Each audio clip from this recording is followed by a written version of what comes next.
Olá.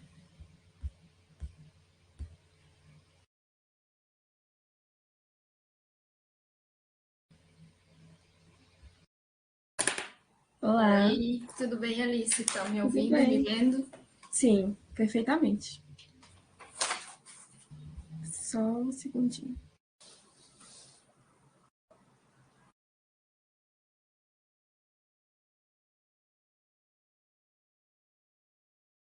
Bom, então, eu gostaria de agradecer, em nome de toda a comissão organizadora, pela sua participação, pela disponibilidade no tempo e pela palestra certamente incrível. A gente recebeu muitos comentários e muitas perguntas, então, muitíssimo obrigada.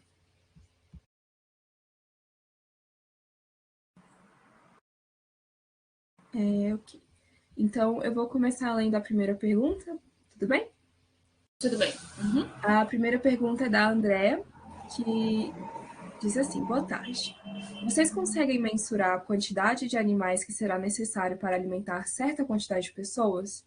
E os animais doadores, eles devem ficar confinados? Bom, acho que sobre essa pergunta, são duas perguntas, na verdade,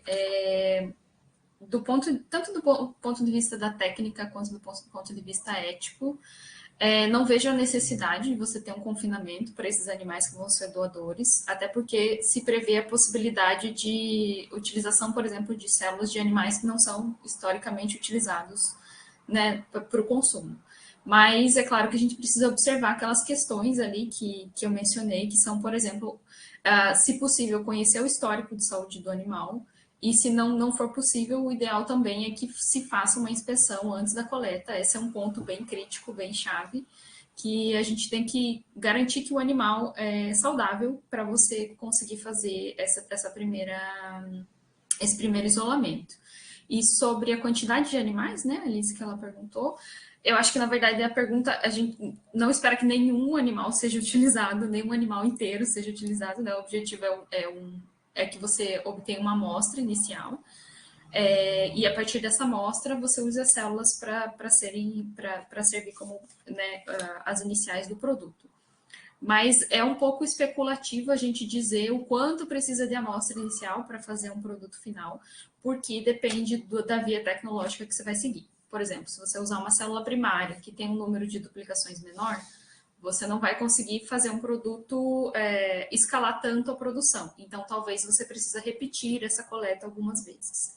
Mas do ponto de vista econômico e da tecnologia, o mais interessante é imortalizar as células ou fazer alguma otimização que permita que você continue fazendo a proliferação sem precisar voltar no animal. Mas a gente ainda não tem dados, por exemplo, das empresas dimensionando, sabe? Então, a partir de um volume de 5, sei lá, ml de sangue, eu consegui isolar tanta célula e produzir uma quantidade X de produto final. Ainda é especulativo, mas é claro que provavelmente muito mais, né, do que você usar um método convencional em que você precisa abater vários animais. Então, ainda não temos uma resposta definitiva e vai variar aí dependendo de como o produtor vai iniciar o seu processo. Certo, muito obrigada. A próxima pergunta é da Bruna, que elogia, disse que foi uma ótima palestra, e pergunta: em questão de valores e custos, você acredita que essa carne cultivada será mais caro ou mais barato em comparação com as carnes que temos hoje? Sobre custo, sempre essa pergunta aparece. Hoje ainda é muito caro de produzir, mas já foi muito barateado em termos do que a gente tinha lá em 2013, né, quando o professor Mark Post publicou. Então, acho que foram 200 mil dólares, uma coisa assim, para fazer o hambúrguer, foi o financiamento do projeto dele. Mas aquele produto de Singapura que eu mostrei ali custa 23 dólares de Singapura, que é uma cotação um pouquinho maior do que o dólar americano. Mas espera-se que a produção alcance um preço competitivo, então que seja um preço parecido com o da carne convencional. A expectativa é que essa equiparação, digamos assim, do preço aconteça até mais ou menos 2030, mas precisamos pensar que, assim como tem carne de preços diferentes, você vai ter carne cultivada mais acessível e menos acessível também, como tem na convencional. Muito interessante, obrigada. A próxima pergunta é da Fátima, que diz: a vida animal é preservada com essa tecnologia, amei isso. Mas e quanto ao sabor? Há diferença no paladar? Então, a gente está falando de reproduzir o processo que acontece no animal usando uma instalação, né, uma fábrica. Então, se eu estou reproduzindo os mesmos componentes da carne convencional, espera-se que tenha o mesmo sabor, né, da carne convencional. Então, por isso eu até mencionei, acho na palestra, que o produto de Singapura não tem como você diferenciar do produto convencional. Mas eu acho que o mais legal a respeito da tecnologia é principalmente a capacidade de customização do produto. Então, acho que a gente pode pensar em sabores até melhores do que a gente tem na carne convencional. Dependendo de como você vai modular esse produto, e aí fica até não sei, talvez algo talvez tem muito pesquisador assistindo essa palestra e seja uma potencial linha de pesquisa, a formulação do meio de cultivo, utilizando, por exemplo, moléculas que podem vir da nossa biodiversidade, que podem vir de grãos que a gente produz aqui no Brasil, que suplementem esses meios de cultivo, podem contribuir para você ter aspectos sensoriais diferentes. Então, essa combinação e a possibilidade de você combinar células diferentes é uma questão muito... É um diferencial, né? A questão muito importante. Então, eu posso combinar, por exemplo, num produto, aquela gordura que é mais gostosa daquele animal com aquele tecido muscular que é o melhor, e aí eu faço um produto com aquele melhor sabor possível, e talvez melhor do que da carne convencional nesse caso. Né? Mas aí também depende do tipo de produto que a pessoa está buscando desenvolver. Obrigada, bastante interessante essa possibilidade. Bom, a próxima pergunta é de Rosildo, que está dizendo: pensando no público que tem algum tipo de reação ao alimento, por que não tentar cultivar e desenvolver esse produto sem esses marcadores de desenvolvimento para alérgicos e intolerantes? Então, na verdade, ali, esse mapeamento que eu trouxe é para todos os potenciais perigos, então não necessariamente todas as carnes terão, né? Depende de como vai ser a formulação. E sim, é uma possibilidade você fazer sem, por exemplo, incluir ou no meio do cultivo alguma coisa que seja alergênica. E também tem a possibilidade de você remover alergênicos, por exemplo, se você tiver alguma célula de um animal que expressa ali um epítopo que causa alergia, eu posso fazer uma otimização da célula para remover aquela expressão. E aí você, né, adiciona uma modificação que pode aprimorar o produto. Então, pode produzir com o alergênico, dependendo dos ingredientes, mas também tem a possibilidade de customizar, tanto removendo esses ingredientes que provocariam alergia, quanto removendo ali os epítopos, as proteínas que possam ser alergênicas dentro da célula do animal, da composição do produto final.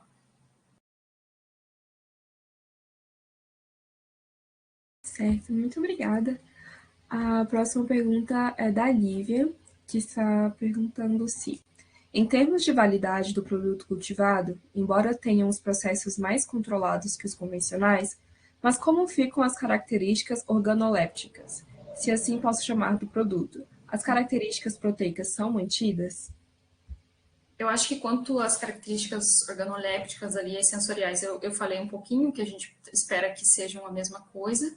E acho que com relação às proteínas, talvez a Lívia perguntou sobre todo o processo que acontece depois, né? Que, por exemplo, na carne convencional o animal é abatido, e aí você tem vários eventos bioquímicos que vão contribuir para sabor, enfim, e tudo mais. E essa é uma ótima pergunta, porque isso é uma das lacunas. Eu até mencionei ali no estudo que a gente desenvolveu, que a gente levantou algumas lacunas, e essa é uma lacuna com relação a gente ter certeza, por exemplo, que todas as modificações que acontecem depois do processo pós-mortem no animal, ali na carne do animal convencional, vão acontecer na carne cultivada. Espera-se que sim, que você tenha ali os mesmos componentes, mas a gente não tem publicação, por exemplo, eu não consigo ali no PubMed achar uma publicação falando sobre isso, e as empresas certamente têm essa resposta, mas ainda não estão divulgando.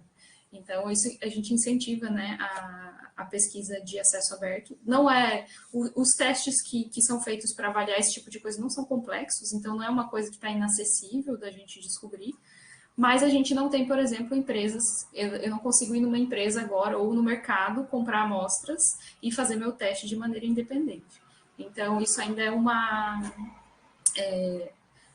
a gente ainda precisa ter acesso a esse tipo de informação que está mais restrito dentro das empresas e não está ainda sendo produzido, por exemplo, pela academia. Não conheço um grupo de pesquisa trabalhando especificamente com isso.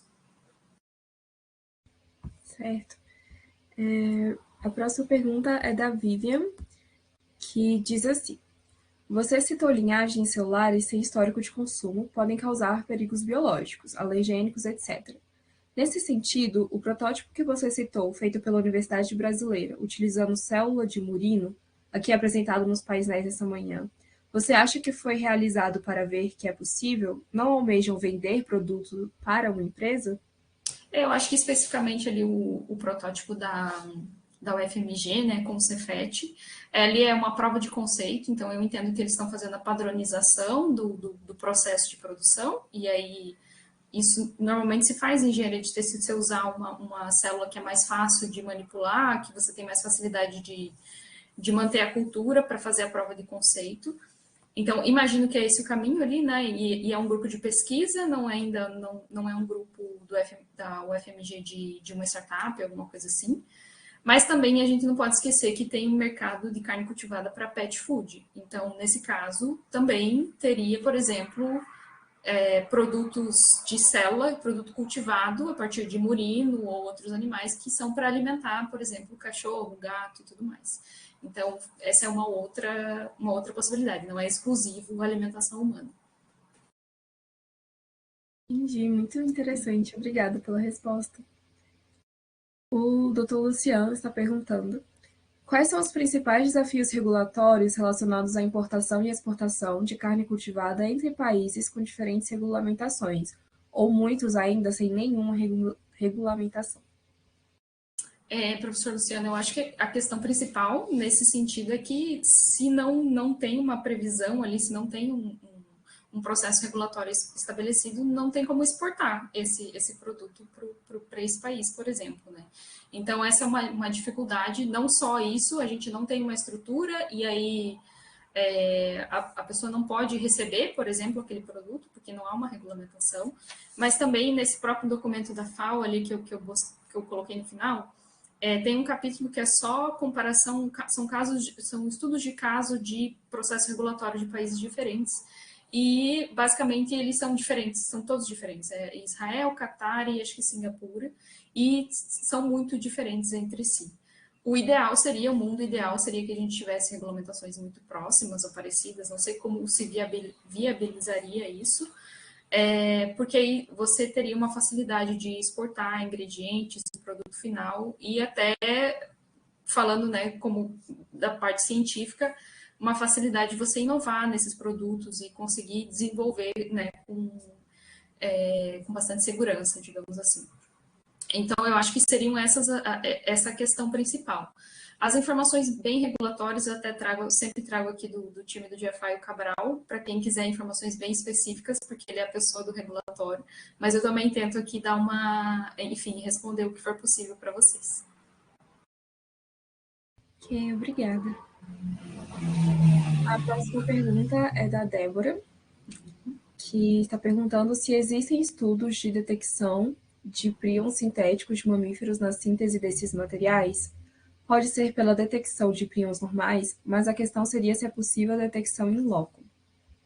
Tá, sobre prions, também são potenciais perigos na produção, especialmente se você está falando de algum método de produção que usa insumo animal, né? Então, não é o ideal, não é o que a gente espera para a produção de carne cultivada, mas digamos que você está usando soro na composição, está usando algum derivado animal que possa carregar prions para esse produto. E aí pode vir a ser um potencial perigo. A outra via com relação a isso por exemplo, se você isolar células de regiões anatômicas que têm, digamos assim, não é histórico a palavra certa, mas que geralmente, né, podem apresentar prios, então, por exemplo, neurônios, enfim, se isolar a partir do cérebro de animais. E aí também as maneiras de mitigar isso são, por exemplo, eliminar insumos de origem animal da produção, evitar obter células iniciais a partir desses tecidos que têm, por exemplo, contaminação, que podem apresentar períodos. E aí também fazer a questão do controle de idade também, que tem a ver com o aparecimento de prions, com o envelhecimento dos animais. A detecção, eu acho que você está perguntando ali, né, detecção no cultivo, também é possível ser feita pela análise do meio de cultivo, pela avaliação das proteínas do meio de cultivo. Então, não é algo que se espera que passe desapercebido na produção, mas também é um perigo potencial que precisa ser avaliado caso a caso e, né, ali, alinhado com o tipo de produção que é realizada. Ok, obrigada. A próxima pergunta é da Karina. Ela diz: Olá, Amanda, obrigada pela excelente palestra. Há uma previsão de tempo para o marco regulatório no Brasil? Olha, uma ótima pergunta. Eu gostaria também de ter essa resposta. Não temos. A gente vê algumas movimentações, né, da Anvisa, mas eu não saberia dizer, é bem especulativo, assim, dizer em quanto tempo a gente teria. Espero que essas últimas movimentações do FDA, a própria abertura da consulta, estejam indicando um caminho de que logo teremos, né, esse marco regulatório, mas não saberia dar uma previsão de em quanto tempo isso estaria, né, finalizado, estaria pronto.